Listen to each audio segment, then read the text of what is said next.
Bonjour et bienvenue dans cette vidéo dans laquelle nous allons découvrir comment investir dans l'or avec succès. Avec le risque de crise économique qui se profile, l'or est un placement plus attractif que jamais.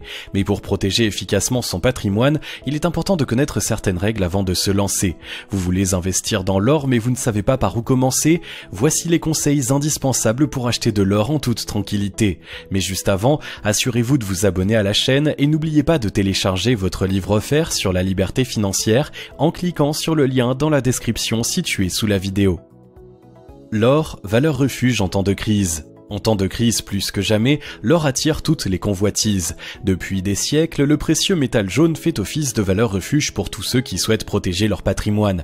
Il faut dire qu'il possède de nombreux avantages. Il est par exemple protégé des nombreuses fluctuations que connaissent les titres boursiers et les devises. Comme il s'agit d'un actif physique, aucun risque de le voir subitement disparaître en cas de faillite du système bancaire. Il permet de sécuriser ses avoirs en les protégeant des caprices des marchés et de la mainmise des États. Cependant, investir dans l'or ne s'improvise pas. Pour le néophyte qui se lance dans l'aventure, les pièges et les déconvenus peuvent être nombreux. Toutes les formes d'or ne se valent pas et tous les intermédiaires ne sont pas des tiers de confiance. Le but de cette vidéo est de vous enseigner les bases indispensables à connaître pour vous éviter de perdre votre argent.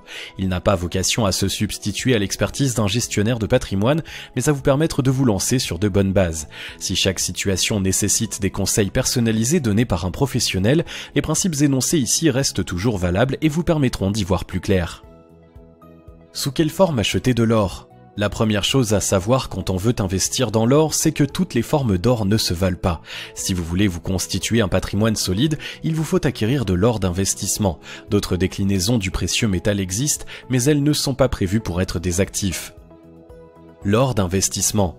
Toute forme d'or n'est pas de l'or d'investissement. Cette catégorie d'or répond à une définition très précise. Les produits entrant dans cette catégorie sont arrêtés par la norme européenne dite 9880 CE, or sous la forme d'une barre ou d'une plaquette, d'un poids accepté sur les marchés de l'or, d'une pureté égale ou supérieure à 995 millièmes, représentées ou non par des titres, les pièces en or d'une pureté égale ou supérieure à 900 millièmes, frappées après 1800, qui ont eu cours légal dans le pays d'origine et sont habituellement vendues à un prix qui ne dépasse pas plus de 80% de la valeur sur le marché libre de l'or que contient la pièce.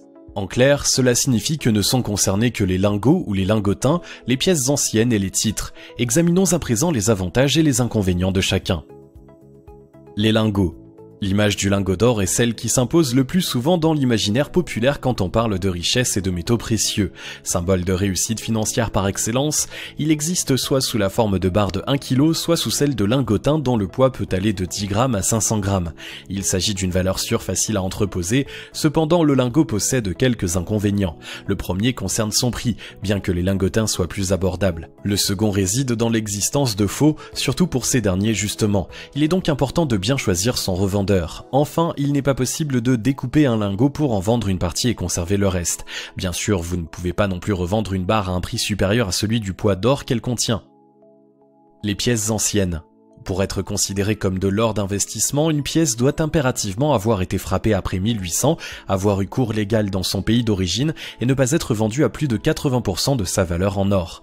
En clair, si une pièce contient pour 100 € d'or, elle ne doit pas être vendue plus de 180 €, 100 € d'or plus 80% de son prix. Certains pays appliquent des règles différentes, mais si vous voulez être certain de votre achat, fiez-vous à celle-ci. Il existe une liste officielle régulièrement actualisée des pièces de collection qui entrent dans cette catégorie. L'avantage de ces pièces, c'est que leur cours évolue indépendamment du poids d'or qu'elles contiennent, ce qui laisse le choix de les revendre de la façon la plus avantageuse. De plus, ce sont des valeurs assez liquides qu'il est facile d'écouler. Les titres. Aussi appelés hors papier, les titres considérés comme de l'or d'investissement sont de plusieurs types. Les ETF or, aussi appelés trackers. Les actions dans des sociétés orifères sous forme individuelle ou collective, SICA, VFCP. Les certificats. Le placement le plus sûr est sans conteste la seconde catégorie d'or papier. Acheter ces actions permet d'avoir un actif tangible puisque vous investissez dans une société existante en achetant une part de son capital. Le cours de l'action est directement lié à sa performance. Si vous décidez d'investir via des SICA ou des FCP, renseignez-vous soigneusement avant de faire votre choix. Les ETF or sont normalement adossés à de l'or physique, ce qui est censé offrir un niveau de sécurité satisfaisant. Le problème, c'est que bien souvent les émetteurs prennent quelques libertés et autorisent davantage de souscriptions que leur stock de métal ne devrait le permettre. Le risque de perte de capital est donc bien présent. Les certificats constituent l'option la plus risquée. Ils ne sont pas adossés à de l'or existant mais répliquent la performance de l'once dans une monnaie donnée. Non seulement les fluctuations peuvent être importantes, mais si la société émettrice fait faillite, vous n'avez aucune garantie de retrouver votre argent. C'est donc un achat à éviter autant que possible. Les fausses bonnes idées. Sur le marché de l'or, il existe deux produits qui sont souvent présentés comme de l'or d'investissement, mais ne présentent ni la sécurité ni les performances des produits dont nous venons de parler. Les pièces à valeur faciale. De nombreux pays émettent des monnaies en or à valeur faciale. En France, par exemple, il est possible de trouver des coupures de 200, 250, 500, 1000 et 5000 euros or qui ont cours libératoire. Cela signifie que vous pouvez les utiliser pour vos achats courants au même titre qu'un billet de banque puisque leur valeur est garantie par l'État. Le problème de ces pièces, c'est que leur poids en or est très inférieur à leur valeur faciale. Sauf flambée exceptionnelle du cours, vous n'aurez donc dans 5 ou 10 ans que la valeur faciale de la pièce. Mais avec l'inflation, cet argent aura perdu de sa valeur. Second problème de taille, il est interdit de fondre une pièce ayant encore cours légal puisqu'elle reste la propriété de l'État qui l'a émise.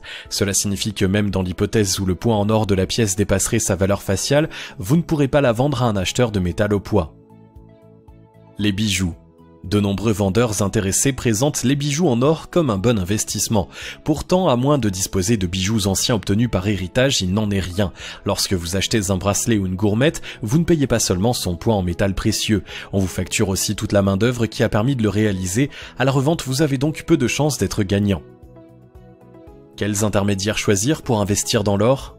Il existe deux types d'intermédiaires pour acheter de l'or. Les établissements physiques, les sites internet spécialisés. Si les boutiques de numismat et les comptoirs d'achat-vente d'or inspirent a priori confiance, prenez tout de même le temps de vous renseigner sur la société avant d'acheter. L'ancienneté d'une maison n'est pas nécessairement gage de la qualité des produits qui s'y vendent. Prenez également le soin de faire le tour de plusieurs boutiques afin de comparer les prix et les éventuels frais appliqués par les vendeurs. Les agences bancaires ont par le passé permis à leurs clients d'acheter de l'or physique. Aujourd'hui, compte tenu des règles de sécurité qui interdisent la détention de valeur dans les agences et le manque de formation du personnel, ce n'est plus la solution à privilégier. Internet permet d'acheter aussi bien de l'or physique que de l'or papier. Dans les deux cas, méfiez-vous car les arnaques sont nombreuses. Évitez comme la peste les sociétés basées dans un autre pays que le vôtre, principalement celles situées dans les paradis fiscaux. Ne vous laissez pas berner par les promesses de certaines boutiques qui disent se charger de stocker votre or pour vous gratuitement dans un coffre-fort en Suisse ou ailleurs. Il s'agit d'une arnaque. Pour investir dans des titres, utilisez le canal par lequel vous achetez vos actions habituellement et méfiez-vous des plateformes de trading en ligne qui ne sont pas adossées à un établissement bancaire.